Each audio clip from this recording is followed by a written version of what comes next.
Welcome. This video is going to talk about the mole and the ability to convert between moles and the number of particles that you have in your sample. So chemical equations tell us how many of each atom or molecule are needed for the reaction to happen. But when we're actually in the lab, we can only measure chemicals by their mass or volume. We can't actually count them because they're too small to see. And in fact, if you had enough there to actually see and count, it would be millions of particles in many cases. So we need a way to convert mass of particles to the number or amount of particles.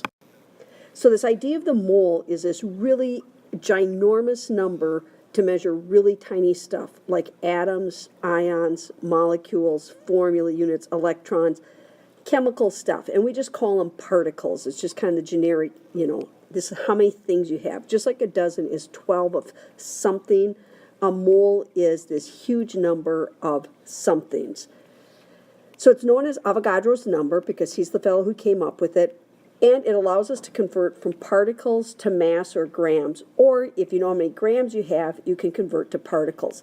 And again, get used to recognizing the different kinds of particles: atoms, molecules, formula units, even electrons or ions. So how big is a mole? A mole is defined to be 6.02 times 10 to the 23rd of whatever it is you're interested in. So this is a counting number, just like a dozen is 12 of something, but this is a huge number. Now, it doesn't tell you if this could be a big or smaller amount, heavy or light. That depends on the particle. All we know is this is lots of particles. 6.02 times 10 to the 23rd with all the zeros out, that's a big number. I don't know what to call that, a cajillion, billion, trillion, I don't know, it's big. So here's some examples of just how much that would be if you had some ordinary objects instead of things so tiny like an atom. If you had a mole of marbles, it would cover the earth to a depth of 50 miles. If you had 6.02 times 10 to the 23rd glasses of water, it would fill all the oceans on earth. If you had that many sheets of paper, you could form not just one stack that goes to the sun, but 1,000,000 stacks. And if you had a mole of pennies, we could divide it among the 6 billion plus people of the world, and everyone could spend $1 million per hour every hour, day and night, for the rest of their lives. That's a ginormous number. But here's the really weird thing. A mole of water molecules is equal to only a little more than a teaspoon of water. So that means atoms and molecules are just ridiculously small, which is why we need such a ridiculous big number of them to have enough to work with, to measure their mass or measure their volume. So how do we do the converting?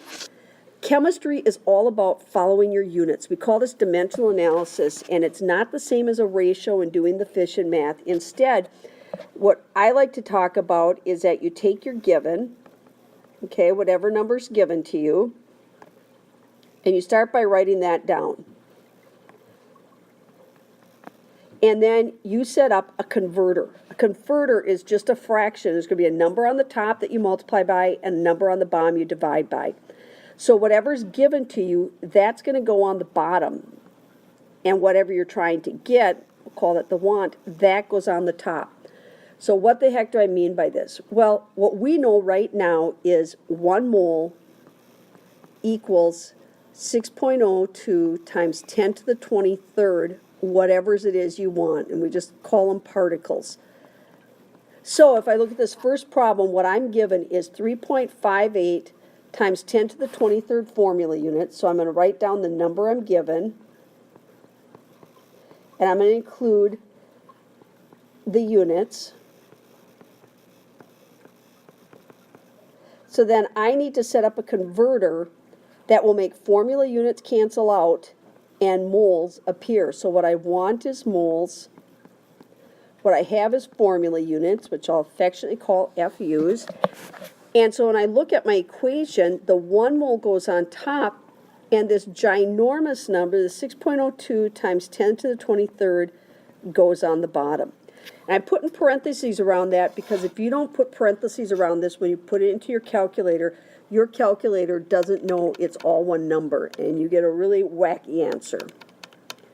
So if I put this in correctly, I come up with 0.59 moles, which seems reasonable because they're both 10 to the 23rd, but 3.58 is a little more than half as much as the 6.02. But look, my formula units cancel out, and I'm left with the label of moles. So let's do it with number 2. How many atoms are in 0.88 moles of copper? So the number I've been given is 0.88, and I need to write the unit down so I know how to set my converter up. So that means moles goes on the bottom of my converter, atoms goes on the top. So now when I look, I see that the 1 goes on the bottom and the 6.02 times 10 to the 23rd goes on the top. So really what we're deciding each time is if we multiply by Avogadro's number or do we divide by it. This time we multiply by it and I get an answer of 5.297 or 5.30 times 10 to the 23rd atoms in 0.88 moles. And again, that makes sense because a whole mole is 6.02 and 0.88 isn't quite a whole mole. So 5.30 seems reasonable. So here I've got some examples for you to try. And again, the only ratio we have here is 1 mole equals 6.02 times 10 to the 23rd particles. So what you're deciding is which one goes on the top and which one goes on the bottom. So go ahead and pause your video, try doing these problems, and then compare them with my solutions. So 1.35 moles means I need to put particles on top. In this case, they're asking about molecules, and put the mole on the bottom. So 6.02 times 10 to the 23rd goes on top, the 1 mole on the bottom. And I end up with 8.13 times 10 to the 23rd. Now make sure whatever calculator you're using, you know how to read this exponent when you have one. You can't just drop the 10 to the 23rd because that's several kabillion trillion that you just dropped off, and that's going to make a difference. And my label here would be, actually, instead of particles, they specifically told me these are molecules. So that'd be a better label for it.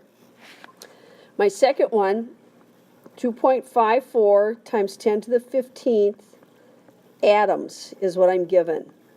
Moles is what I'm being asked for. So this time I'm going to put moles on top, atoms on the bottom. Does it matter that there's zinc? Right now it doesn't. It's going to in the next section, but for now it doesn't matter. So 1 mole of anything, whether it's zinc or copper or hydrogen, has 6.02 times 10 to the 23rd atoms in it. So when I go ahead and divide, I get an answer of 4.22 times 10 to the minus 9th. Now if you want to write 0.0000, do 8 zeros and then the 422, that's fine. But otherwise, go ahead and express it in scientific notation, and this would be moles that I just calculated.